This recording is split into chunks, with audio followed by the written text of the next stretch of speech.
దహన బలులు దేవుని కనపరిచాడు. దేవుడు ఎప్పుడైతే కనపరిచాడో దేవుడు అంటే ఆ రేతి సులేమనుతో మాట్లాడాడు. దేవుడు ఒక మాట అన్నాడు, నన్ను కనపరిచేవారు నేను వారిని కనపరుస్తాను అన్నాడు కదా. ఆ మాట ఎందుకు మనం జ్ఞాపకం చేసుకుంటే సులేమను దహన బలులను ఇచ్చి దేవుని మహిమపరిచింది.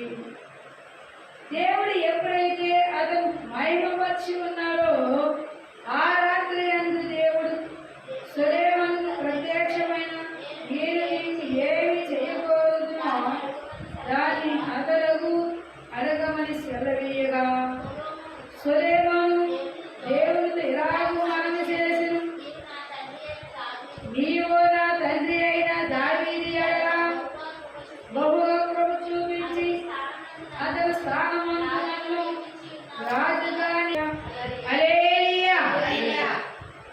దేవుని అడగడం ఏమడిగారు ప్రియులారా? ముందేం చేశాడు? దేవుని కనపరిచాడు. బలిపీఠం గంటకి ఏం చేశాడు? అర్పణలు చేశాడు. అర్పణలు చేశాక దేవుడు సులేమనుతో మాట్లాడడం మొదలు పెట్టాడు. నువ్వు ఇంతగా నన్ను కనపరచడానికి కారణం ఏమి? అసలు నీకు ఏం కావాలని నువ్వు నన్ను ఎంతగా కనపరుస్తున్నావు అని అడిగాడు.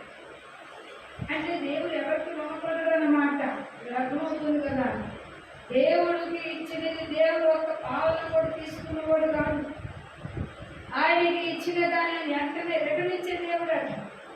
అందుకనే సులేమనికి రాత్రి అంటూ మాట్లాడి నీకు ఏమి చేయకోరుచున్నావో నువ్వు అడగమన్నాడట దేవుడు. అప్పుడు సులేమన్ అంటాడు, అయ్యా నీవు ఇచ్చినంత జనమునకు నా తండ్రి యొక్క స్థానంలో నిలబెట్టావు, ఆ జనులకు అధికారులను నియమించావు, రాజుగా ఏర్పరిచావు. మరి వాళ్ళు ఏడడానికంటే ఈ మానవుడు ఏర్పాటు వాడు, తగిన జ్ఞానము నాకు కలగ చేయమని దేవుణ్ణి అడిగాడట. చూసారా, ఇచ్చిన జనాలు నేను ఎలా ఏలాలి అంటే నా జ్ఞానం సరిపోదు, నా మాట వినడానికి అవకాశం కాదు. కేవలం నీ జ్ఞానాన్ని బట్టే ఇది బోధించగలను, నీ జ్ఞానాన్ని బట్టి నడవగలను అని దేవుడు ఎప్పుడైతే అడిగాడో తెలివి నాకు దయచేయమని అందుకు దేవుడు సులేమను ఎలాగూ సెలవిచ్చును, నీవు ఈ ప్రకారం